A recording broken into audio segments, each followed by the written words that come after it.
Dear God, I'm ready for you, helping removing from me the defects of character which I now realise are an obstacle to my recovery.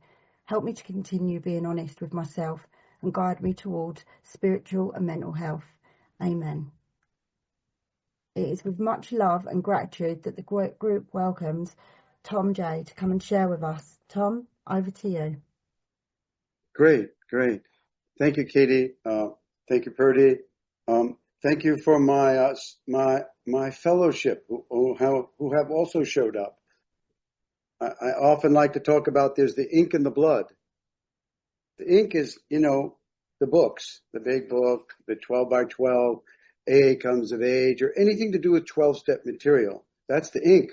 But the blood is what I'm looking at right now. The blood is you. I am who I am because you took time out of your life so I could have one. You got up at 4 a.m.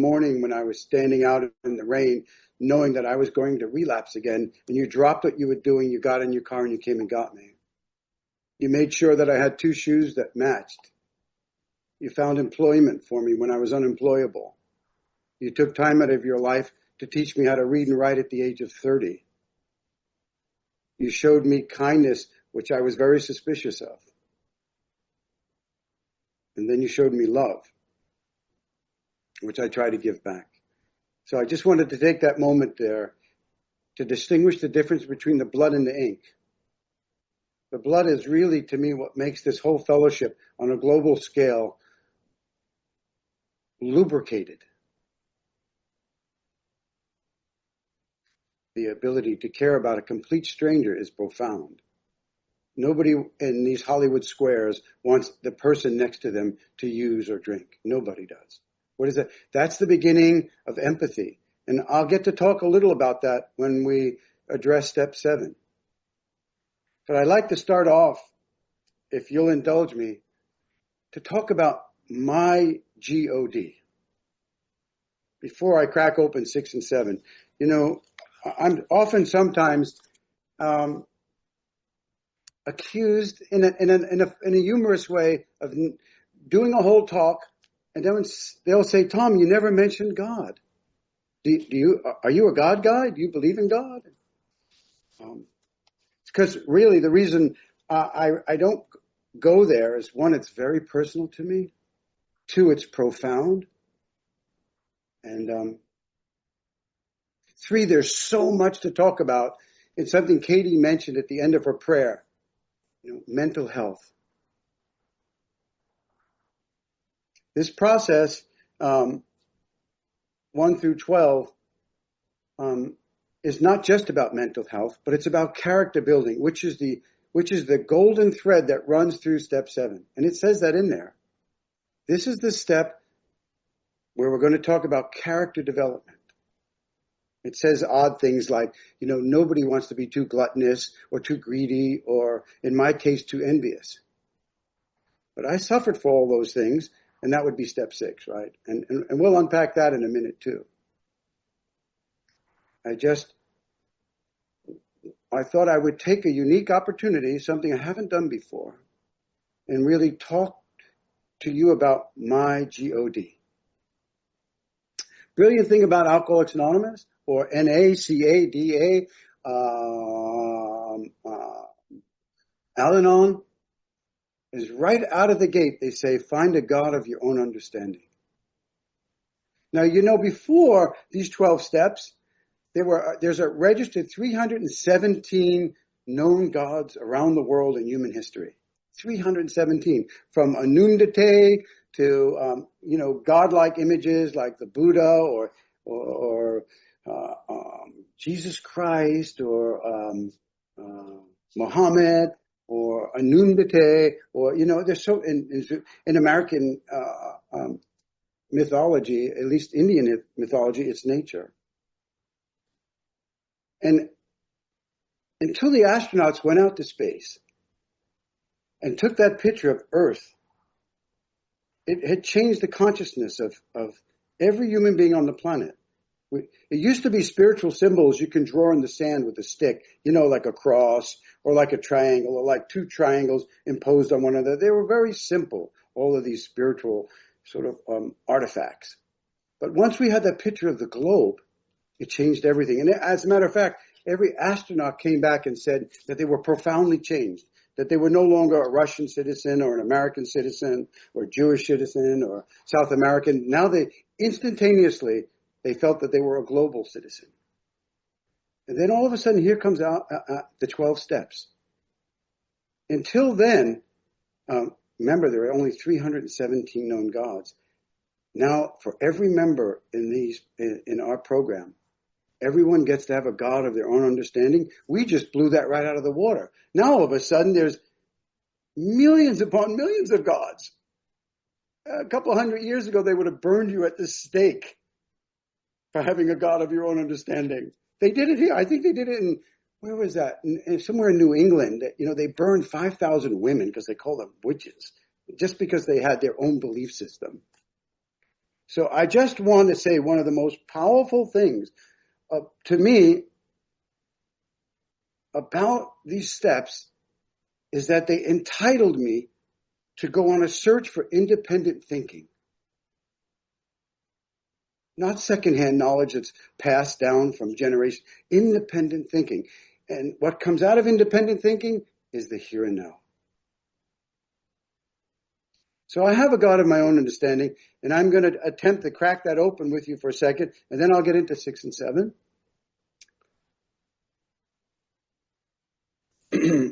My God is consciousness. I'm just going to let that sit for a second. Consciousness is like gravity, and it's like oxygen. These things are always around us. They're always present. They're always there. But we never really question it. And gravity is not prejudiced. It doesn't decide that Purdy gets more than I do, or oxygen doesn't say that Katie gets more than I do, or I get more than you. No, it's ever present. And it's the same with consciousness. Consciousness doesn't belong to human beings. In those spiritual traditions, one of them I left out was Gaia. Maybe the whole planet, is a living organism, right? So that's what happened to me. I grew up with such profound abuse that it would make the average horror movie seem like something from Disneyland. So I, coming out of the gate, refused to believe in any kind of creation mythology. Now, I could put those two words together, decades later, because I have studied all the world religions. Only because you made me do it. And that's kind of funny, right? I started sponsoring people who would talk like in these tongues. But no, they were just talking words out of King James, or the Bhagavad Gita, or the Quran, or the Upanishads, or the Dead Sea Scrolls. And I would go, what's that? And the reason I would go, what's that? Is because you gave me the gift of a sober mind. Inherent in that sober mind is a beautiful word called autodidactic. That means I was excited about learning for the first time in my life. Before that, I was just a victim. Remember, I said one of my character defects was envy. Like, why do you have more than me? Little did I know that in the decades to come, with a sober mind, I finally understood what envy was about. I only wanted what you have because I was capable of having it, didn't know it. Most of you guys have heard me say this. I'm an 8th grade dropout with a 3rd grade reading level who was born to a prostitute in New York City 3 months premature. I'm a drug baby. And I ended up in these huge, violent foster care homes in New York City that were just unimaginable. And if anybody wanted to make $50, you just go down to the local church and the pastor would meet you in the hallway. So my belief system in anything that had to do with the traditional word of God, I would make me vomit. But then I started working with newcomers, and they would be talking to me about, the Corinthians, or they would talk to me about passages from the Bhagavad Gita with Krishna and Arjuna on the battlefield, and I would go, wow, what don't I know? So I started reading them all. And in the end of that huge journey, I popped out the other end with my God being consciousness. Because like gravity or oxygen, you can step into God, consciousness. It's the same word to me at any time. I believe I am who I am because of my relationship with consciousness, or you can say God. How does this relate to 6 and 7? Well, it's so fascinating that we're asked, like right from the beginning, to believe in whatever this higher power is. So, and in that belief system, which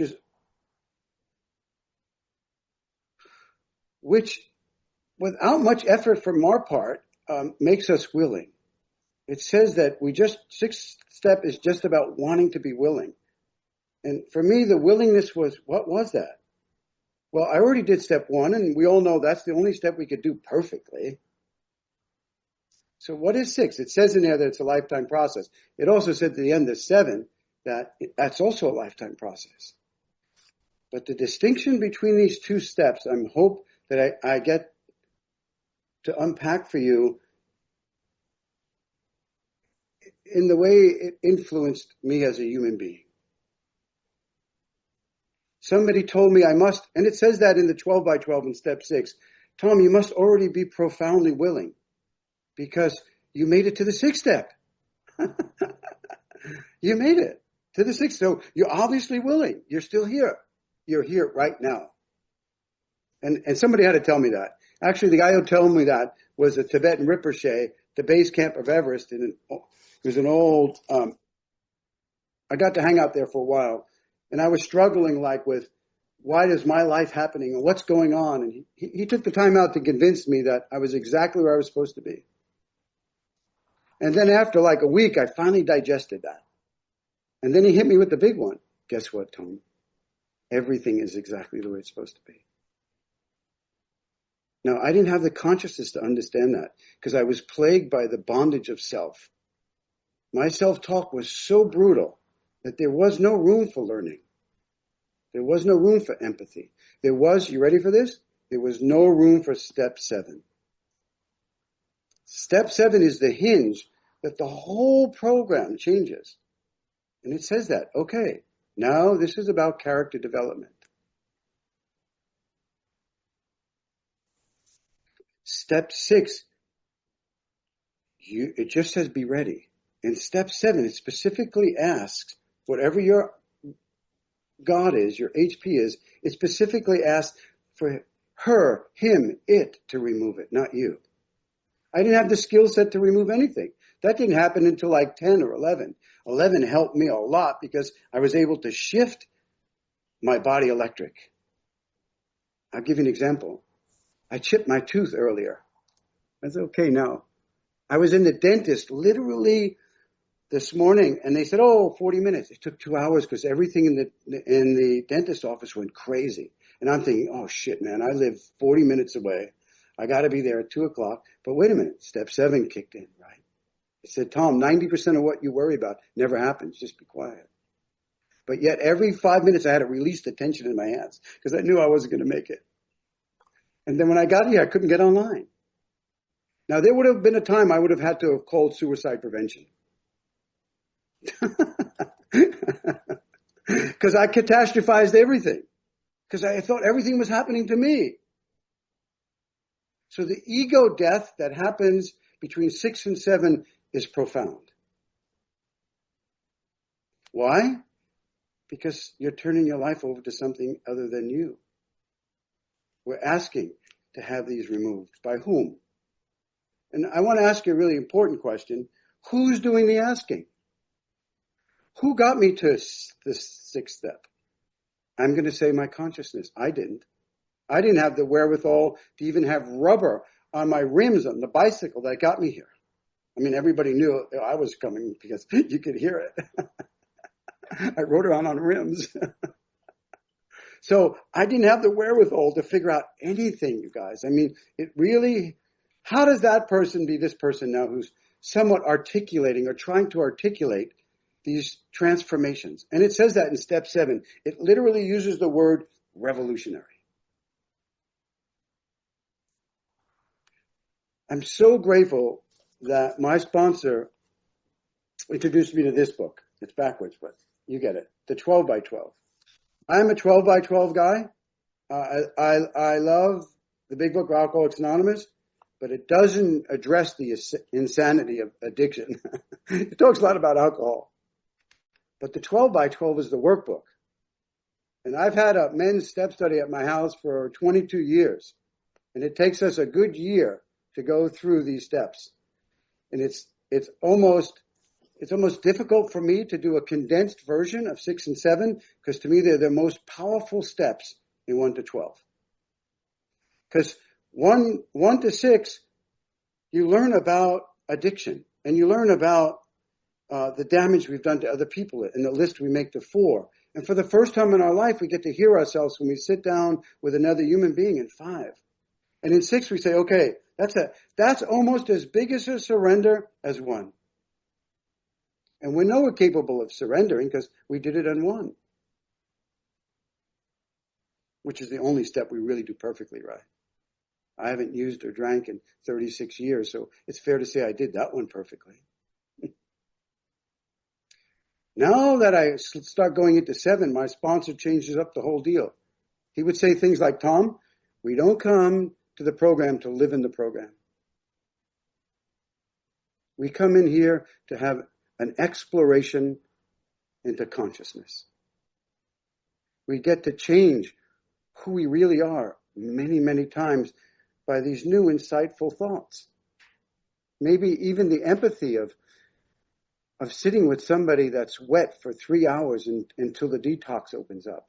Or maybe having someone on your couch who's really suffering. Step 7 for me was the profound, it's the hinge. The whole program swung on step 7 because it said, okay, you don't get to say, I'm always, that excuse. We've all heard it. People with 20 years sober, they go, oh yeah, I did that, because I'm a drug addict. Or I did that, because I'm an alcoholic. Here it talks about a revolutionary change. I don't get to ride that dead horse for the rest of my life. I have to take ownership of these revolutionary ideas. And what are they? Forgiveness, accountability, and the biggest one, and I believe it's the foundation that all the steps rest on, is humility. And we all know that the definition of humility, if you trace it all the way back to Greek or Latin, it has to do with humus, dirt, grounding. Humility is grounding. And as we've read in Bill Wilson's material, most of us only know about humility from being force-fed it. And it's the most understood word probably in all of the recovery literature. But it says when you make a conscious choice to perceive a difficulty through humility instead of catastrophe, that's the beginning of the psychic change. When you start to see things that are happening for you and not to you. My whole life, I thought I was like poor, pitiful Pearl. I don't have any parents. I don't have uncles or sisters or relatives. I know more about loneliness than I know about addiction. But I got to process all of that because of the experience I have with consciousness. By the word, remember that to me that word means God. This program, by taking off the backpack of all those character defects off of me, allowed for the opportunity of experiencing someone I never met. That's me. This version of me that you're looking at right now, I had no idea existed. No idea. As a matter of fact, there's been about a dozen versions of this guy in recovery. And I suspect it's just the beginning. Even with 36 years, I suspect it's still just the beginning. And it talks about in the end of 7 how exciting this deal is. So 7 through 12 is like you get to have an experience with this person that's popped out of the result of 1 through 6. So all of a sudden, you're in the company of somebody you don't even know. All the more reason for the fellowship. I need to bounce off for you. Is this really happening? You know, in the same way we go, I can't believe I got 18 years. Or can't believe I got this. And somebody needs to tell you, not only did you get that, Tom, but you also helped half a dozen people get into, detox. Or you took time out of your life when you had something scheduled. And I would go, oh yeah, that's right. I'm not the same human being. With that said, I want to let you know that I'm not a fucking saint. But I am paying attention to the material says there's an objective. And what is that objective? It says it all the time. That we grow. That we clear away the wreckage of the past. Clear away the wreckage of the past. What does that mean? Relieved of the bondage of self. What does that mean? What is the bondage of self? For me, it was my fucking piss poor attitude. For me, it was my envy. For me, it was my greed. For me, it was my gluttony. Or as my friend David says, these 5 Ps, prestige and power or whatever. I knew nothing about being a human being until 2 through 12. If this was just about step 1, why don't they just say good luck? What is happening between 2 and 6? Well, I had no idea I was insane, even though my police record would prove it.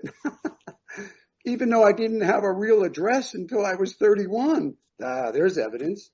I had one thing that went with my life. It was a key in my pocket, and it didn't even go to anything. I just picked it up. I wanted to be like you, so I had a key in my pocket. Now that guy is not around anymore. Not only is he not around, I'm having to learn about this guy. And that's why I'm still in the program 36 years later, because I want to be on the journey with you when you're learning about you. I would bet my sobriety on it. There are versions of you that you haven't met yet. And to me, that's the brilliance of this work.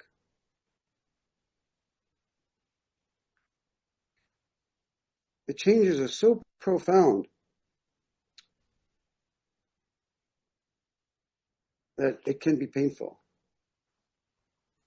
You know how painful it is to make amends when you've been an ass?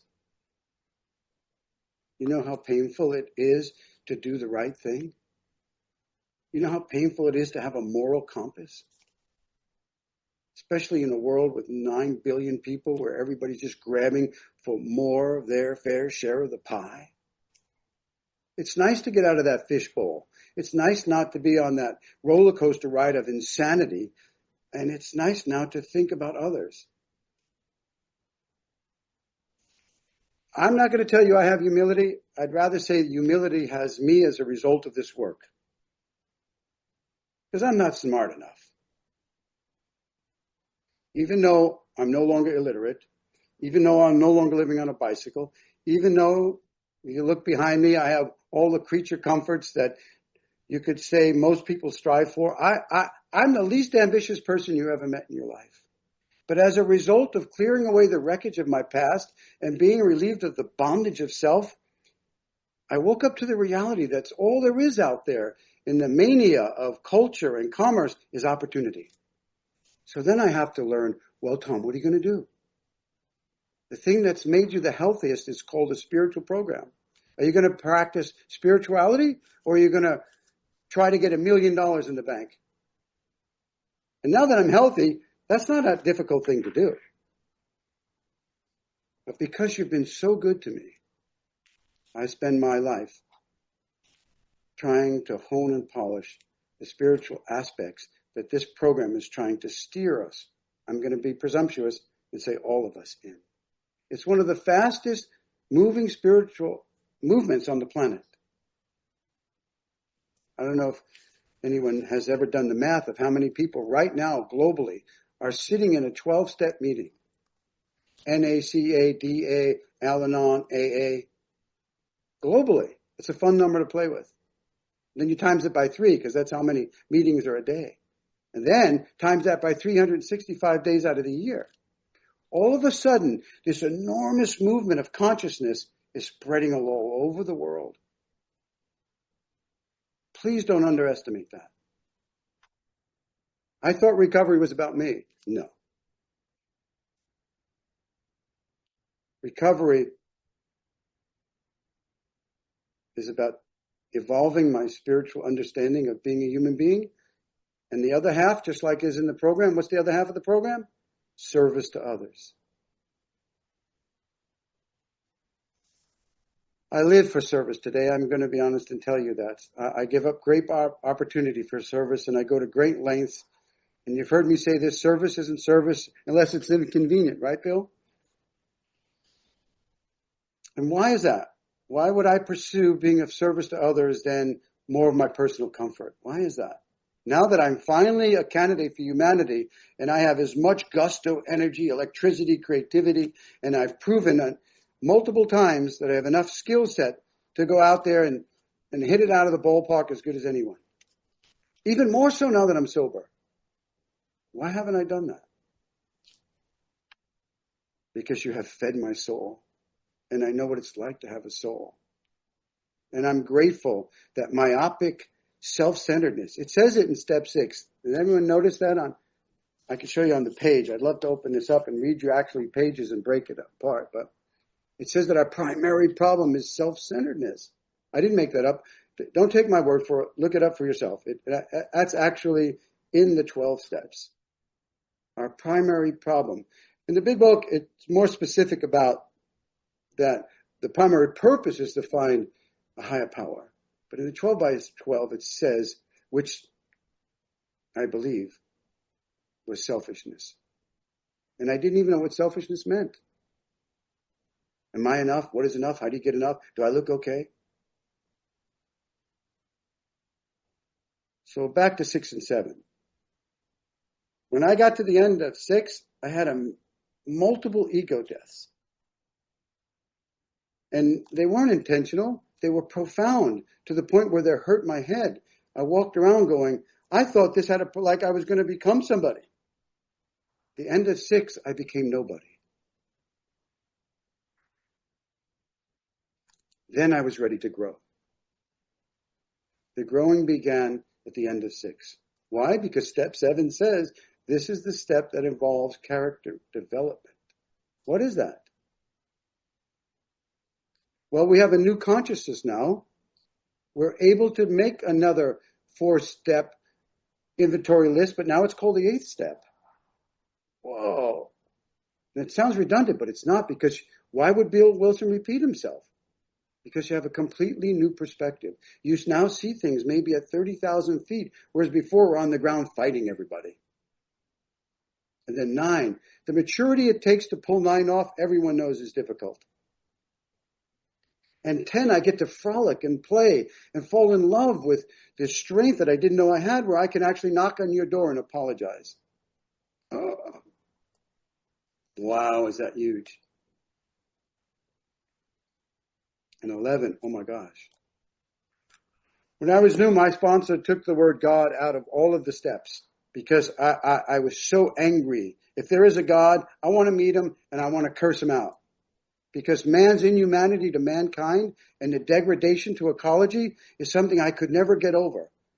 And I meet it all the time. I work with a lot of young people who are now a different generation, a different consciousness, and they can't figure out all these contradictions that these previous generations just accept because they drank the Kool-Aid and they want a picket fence and a nice car and a career and a plaque on the wall that says I'm this. But all these young people are going, but wait a minute, Tom, there's all these contradictions. I can't take it. I got to use and drink. I said, I get it. It's painful. It's hard to be a human being if you're awake. It's a lot easier just to drink the Kool-Aid, shut up, and drive the bus.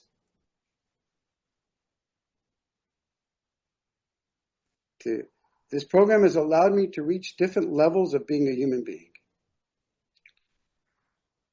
The most profound one is the character development. I think there's people in this room who will agree that I'm dependable today.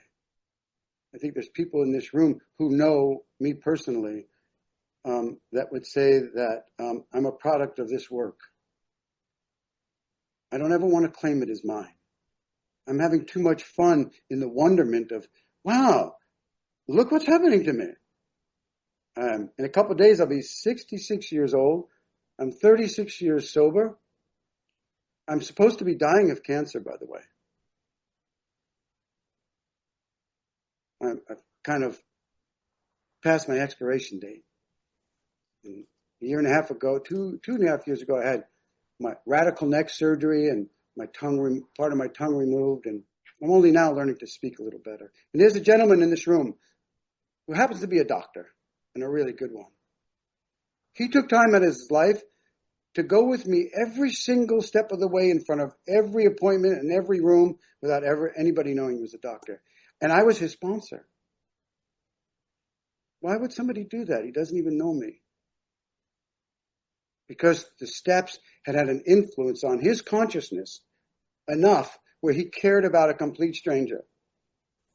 Well, anyway, I refused radiation and chemo, so they said, you better get your shit and your affairs in order.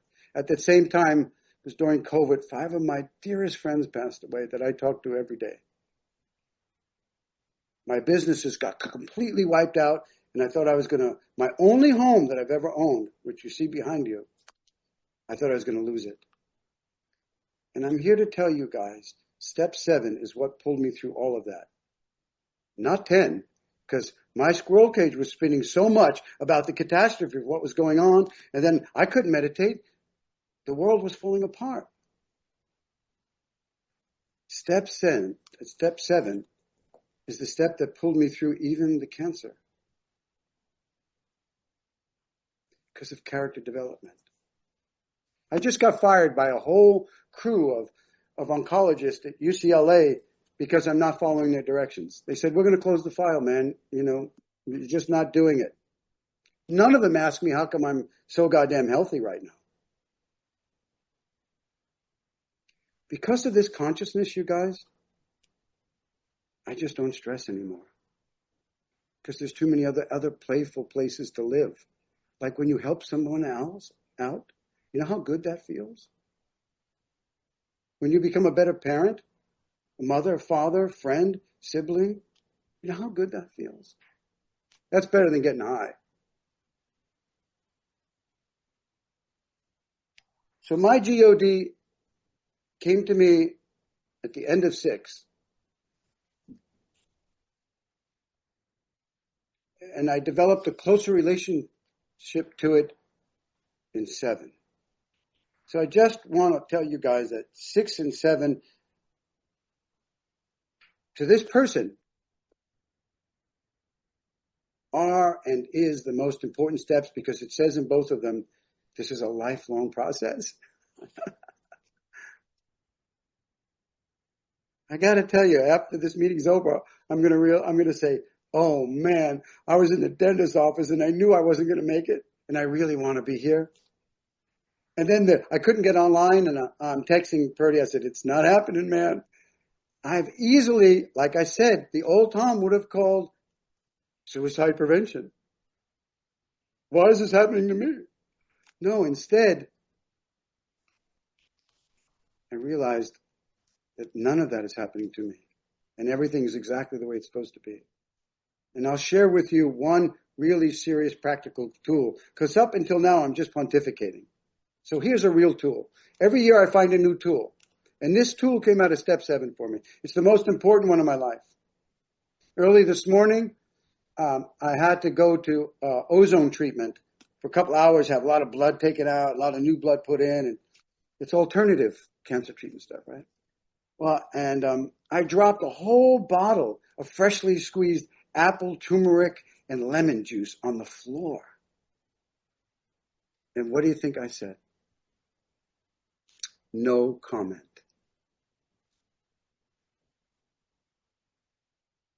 Somebody backed up into the other car the other day in a supermarket, and I have a 1951 MGTD, and I didn't go, oh shit!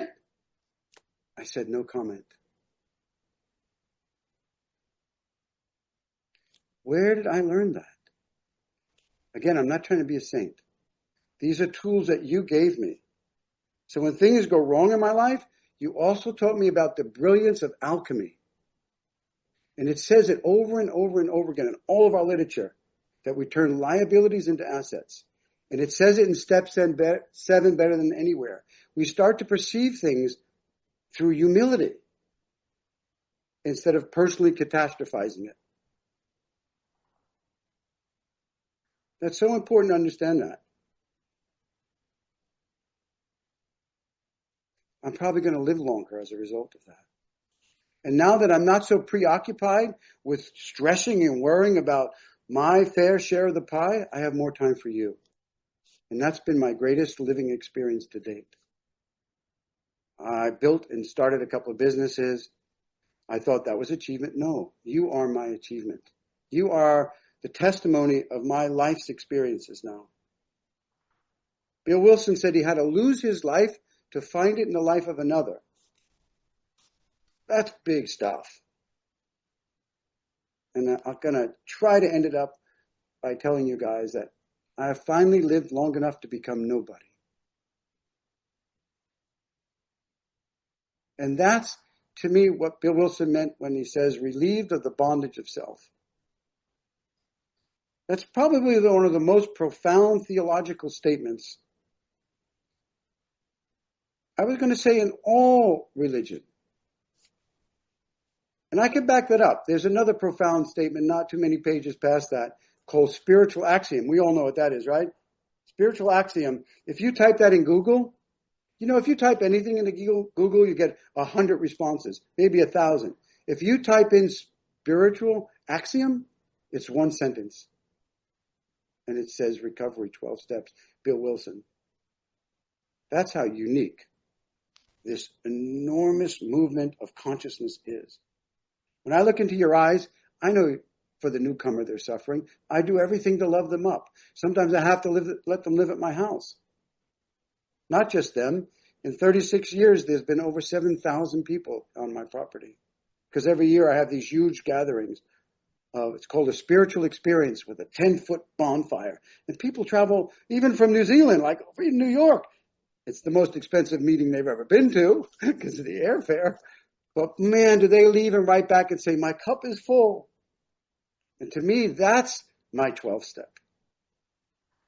So I don't want to lecture. I don't ever want to do that because I realize the more I learn, the less I know. So if I've said anything that sounds like I'm pontificating or lecturing, please forgive me. Because I just want to learn more. And you allow that to happen. Remember I started off with the blood in the ink? The most powerful thing going through our recovery community globally. I mean globally, because we all know you go to another country, on the cab ride from the airport to wherever, I'll reach out to somebody and they start fighting for whose house I'm going to stay at. Complete strangers. Right? Where does that happen? It's that love, and that's the word.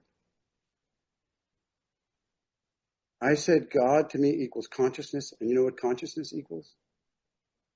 If you have a relationship with the word love, consciousness to me is love.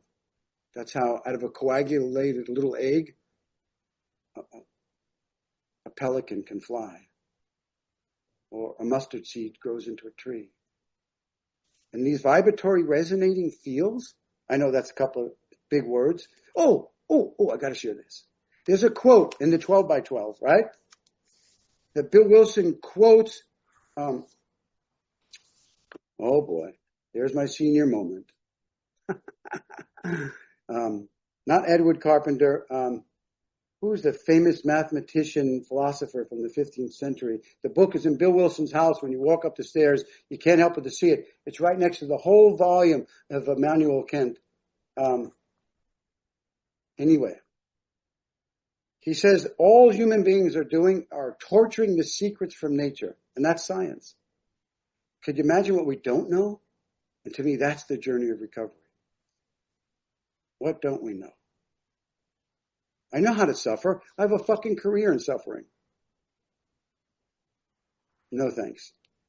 Before you leave, please get off the runway and love someone else. Make amends. Be of service to other people. And read the 6th and 7th and the 12 by 12. If you notice in the big book, it's only a paragraph. It's only a paragraph. It's not even 12 words in the big book, right? In the 12 by 12, it's 18 pages. And it's some of the most brilliant psychology ever written. 12 years after he writes, whatever flash of light he had at the end of his bed, he had to go on this journey, just no different than the Buddha sitting under what tree was that? Was it a Bodhi tree? And no different than Jesus going to the desert. Those 12, 13 years that Bill Wilson experienced from that flash of light to writing this book is some of the most profound human psychology ever written. As good as anything that's Jungian. And that helped this curb creature dismantle all those character defects. And what do you think popped out? A man who's useful to his fellow men, women, program. Remember, get sober and help someone else. Thank you for my life. Thank you, Tom. Thank you for your share. You were heard. Appreciate you and grateful you're here. Let's take a moment.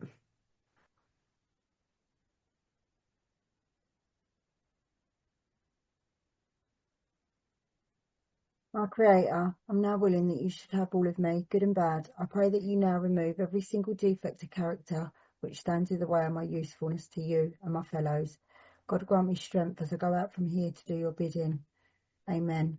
I'd now like to hand the meeting back to Tom to take us out with a prayer or reading of your choice, please, Tom. A moment of silence for all of those who haven't found this opportunity. We'll do the we version of the Serenity Prayer. God, God, grant us serenity to accept the things we cannot change, courage to change the things we can, and the wisdom to know the difference. Amen.